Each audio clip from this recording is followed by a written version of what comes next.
As Keir Starmer reaches 2 months in office, his favourability ratings have fallen to his lowest level since February.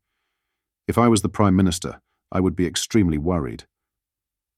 In today's video, we will discuss the details of his stock hitting a death spiral mode, whilst also going over all of the latest news from up and down the country. But first, hit the like button and subscribe to the channel and join our fast-growing community. As Keir Starmer reaches 2 months in office, his favourability ratings have fallen to his lowest level since February. A new poll by YouGov measuring public attitude toward politicians found just a third of Britons hold a favourable view of the new Prime Minister. This is the fewest since June and down from 44% after the election. Furthermore, some 56% of the public now hold an unfavourable view of the Prime Minister, which is his joint worst figure with YouGov this year. But what is more worrying for the Prime Minister is that only 1 in 5 Labour voters have a very favourable opinion of their leader. In comparison, more than half of Reform UK voters held a very favourable opinion of Nigel Farage due to his very loyal fanbase. Meanwhile, the leader of Reform UK, Nigel Farage, has emerged as the second most favourable party leader behind the Prime Minister.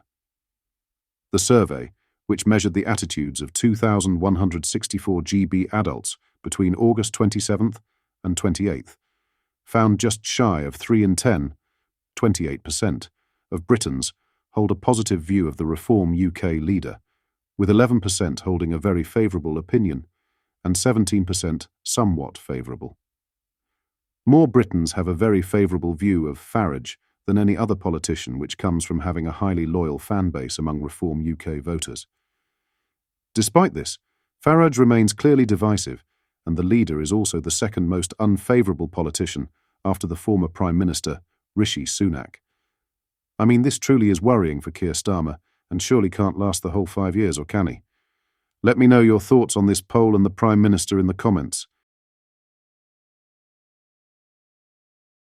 In other news, a 14-year-old boy has been charged with the murder of an 80-year-old man in Leicestershire. Pim Coley was attacked while walking his dog in a park in Leicestershire on Sunday. A post-mortem examination found the grandfather died as a result of a neck injury pending further tests, Leicestershire police said. Now, the Crown Prosecution Service, CPS, has confirmed they have authorised a charge of murder against a 14-year-old boy. Deputy Chief Crown Prosecutor for the CPS, Andrew Baxter, said, "The Crown Prosecution Service has reviewed a file of evidence from Leicestershire Police and has authorised a charge of murder against a 14-year-old boy in relation to the death of Bimsen Coley. The Crown Prosecution Service reminds all concerned that criminal proceedings against this defendant are now active and that the youth has a right to a fair trial. It is extremely important that there should be no reporting, commentary, or sharing of information online which could in any way prejudice these proceedings. Coley was walking his dog Rocky through the park and is believed to have been wearing a black jumper and grey jogging bottoms at the time of the attack. The pensioner's family said, Beam was a loving husband, dad and granddad. He was also a son, brother and uncle. He adored his grandkids with all his heart and loved spending time with them. He really was such a loving, caring person whose life was centred around his family. He has always been a very hard-working man, and even at the age of 80, he was still very active. One of his great passions was his allotment. He would go every day to tend to his plots and was so proud of them. He also enjoyed walking the family dog Rocky on the park many times a day. Beam loved to laugh. He was always very happy and talkative, the joker of the family, and always loved to outsmart us with a smile. Our family have lived in the same house in Braunstone for 40 years, so he was very well known in the community. We have been overwhelmed by the messages and support from many who knew him. Our hearts have been completely broken.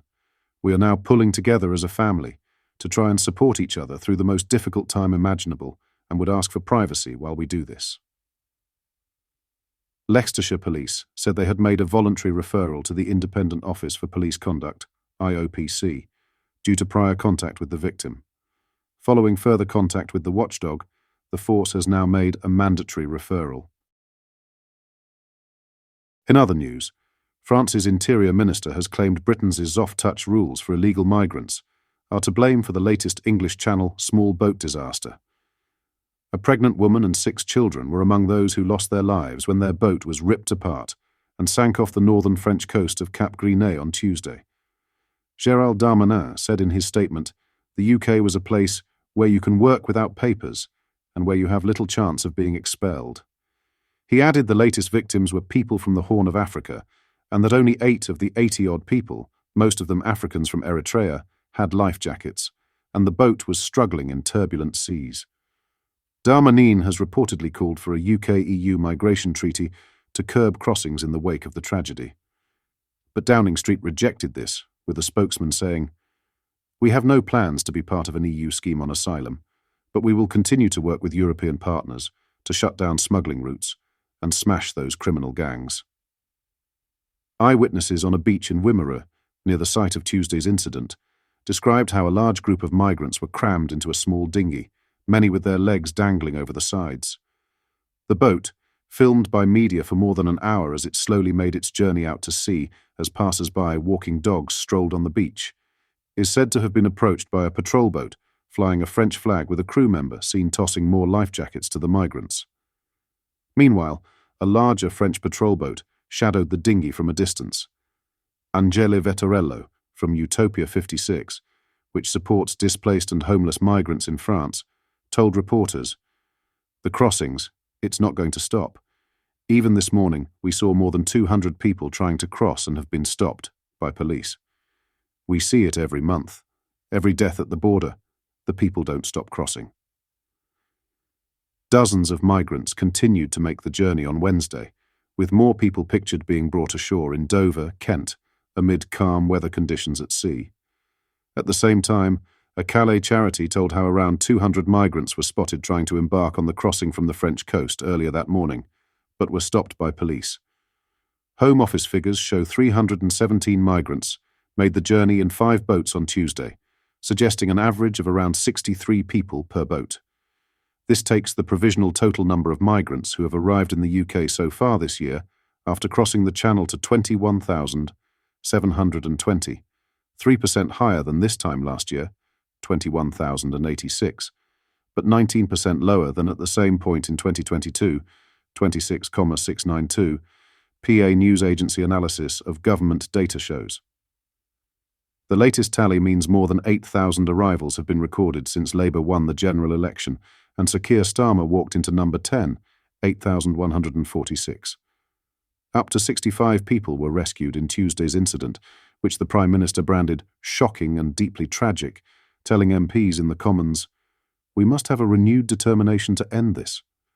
His comments came after Home Secretary Yvette Cooper said vital efforts to dismantle dangerous and criminal smuggler gangs and to boost border security must proceed apace. What are your thoughts on what we discussed in today's video? Let me know down in the comment section below. If you've not yet already, make sure you do drop a like on this video and subscribe to the channel for more British content. Thank you, take care, goodbye.